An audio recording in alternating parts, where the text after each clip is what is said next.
Hello everyone, this is Vardhini Rajagopal, Assistant Professor, Department of Mechanical Engineering, GC Srirangam. Today we are going to see a video lecture on production planning and control.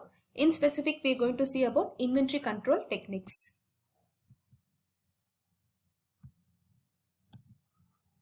So what is production planning control? So before going to that topic, let us see what is production. So the objective of any production system or any organization, let it be a large scale, a small scale or a medium scale, is to maximize their profit. So what actually the process take place is, they will have some resource. The resource can be either a labor, raw material or machines. Using the available resource, they will transform them into a value added product or service. Okay, so it can be either a compressor manufacturing system, or it can be a service oriented system like providing a service to a customer, like the banking system. Those all comes under service sector. So what actually production means is, using the available resource, we are going to transform them into a value added product or service. So this transformation process is nothing but production. So what is there to plan in it? Consider, for example, you are in a pen manufacturing industry. So currently a ballpoint pen costs around 5 rupees. So if you are able to produce and sell a ballpoint pen that costs around 4 rupees and 95 paisa at the same quality, then the customers will prefer your product. Even though the cost minimization is small, when you are going to sell millions of product, then at that time the profit ratio will be very, very high. So what to do such that your production cost comes down? So that is what we are going to do in planning side. So we are going to use the available resource in such a way that the production cost is minimized and you can sell the same product, that is the same quality, at much reduced price. So that is about the planning part we are going to see. The next one is control. So what is that to control? So if you are going to manufacture million products, then the number of defects should be less than, for example, in thousands. Okay, so we cannot produce in such a way there will be zero defects, right? So we have to produce in such a way the defects is minimized. So your production process should be controlled in such a way that the number of defects you are going to incur, that will be less.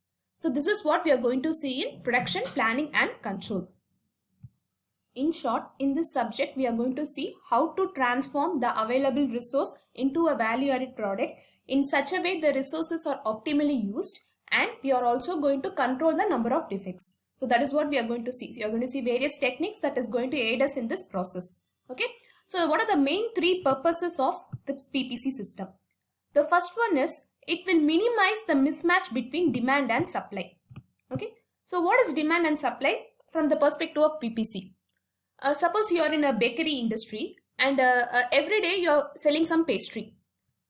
So let us assume that every day in the morning you are going to make, say for example, 500 pastries. And every day the demand is around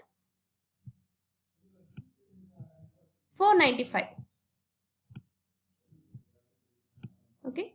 So what happens is, here is, there are 495, there is a demand for 495 pastries and you are manufacturing 500 pastries. So at the end of the day, you are able to satisfy the demand of the customers, but you are having 5 products in hand. Okay. So since this is a degradable product, it is going to be of waste. So we have to do in such a way, we have to predict the demand in such a way the supply and demand are matched properly.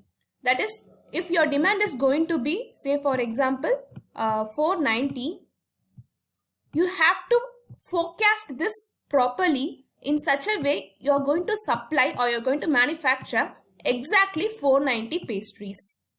Okay. So this helps in reducing the inventory as well as satisfying the customers demand. Okay. I will explain what is inventory in detail. As of now, just know that we have to forecast the customer's demand accurately such that our supply will match that of the demand. Okay. So if our supply is less than the demand, then what happens? We will be losing the customers, right? And if our supply is greater than the demand, then what happens? Your pastry will go waste. Okay. You cannot resell the pastry to the next day because it will be degraded, right? So the first purpose is to match the demand and the supply. The second one is maximize the capacity utilization of facilities. Okay, so what is facility?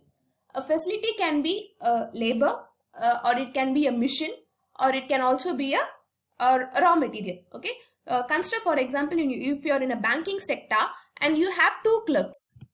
Okay, so you have two clerks, clerk 1 and clerk 2. The objective of any service sector is to satisfy your customer. Okay, so one performance of customer satisfaction, one measure of customer satisfaction is the waiting time. Okay, you want to minimize the waiting time of the customer. So there are two clerks. Okay, so in this case, each customer spends around, say for example, 10 minutes. So the 10 minutes a customer has to wait so as to get his service. The manager looking at this, he thinks that it would be better to add a new clerk, C3. So what actually happens here? We are having an additional facility. Okay, so when a new clerk is added, of course the waiting time will come down. Okay, so the waiting time comes down to, say for example, 1 minute. At the end of every 1 minute, the customer will get his service, right? So the waiting time has come down. The manager looking at this, he wants to further reduce the waiting time. That is, he doesn't want the customer to wait in a line. So what he does is, he adds another clerk, C4. Now what actually happens is, yes, the waiting time has come down to 0, but at any point, a clerk will be underutilized. That is, he will be free. He doesn't have to provide the service because the customer has come down. Since we have excess facilities, this facility is not utilized completely. When you add C3, the customer's waiting time has come down to 1 minute. So that is good one. But when you add an extra clerk, what happens is, there is no line and the customer service is achieved, but you are going to pay a salary extra for the clerk, right? So whenever you get a facility, you have to make sure that facility is utilized at least greater than 90%. If it is less than that, then it is not a proper production system. So that is the second objective. You want to maximize the utilization, capacity utilization of a facility. So a problem will be like, what is the optimal number of clerks to be employed such that your waiting time is minimized. So you neither want your waiting time to increase, nor you want to pay extra salary to your clerks. So you have to find an in-between term. So that is the optimal. So there is no solution better than that, or there is no solution less than that. The next one is minimize the inventory. Okay, I will tell you what is inventory. As of now, just noted that you are going to minimize inventory in PPC. Okay, so as I said before, we are going to see what is planning and control. So any manufacturing process, if you plot any manufacturing processes, say for example dimension, so this the x-axis is dimension and y-axis is frequency, then your resulting curve is a bell curve, that is normal distribution curve. Okay, let me tell you an example. Suppose you are a firm manufacturing a stepped shaft. Okay, so the requirement is the diameter of the shaft should be 25 mm.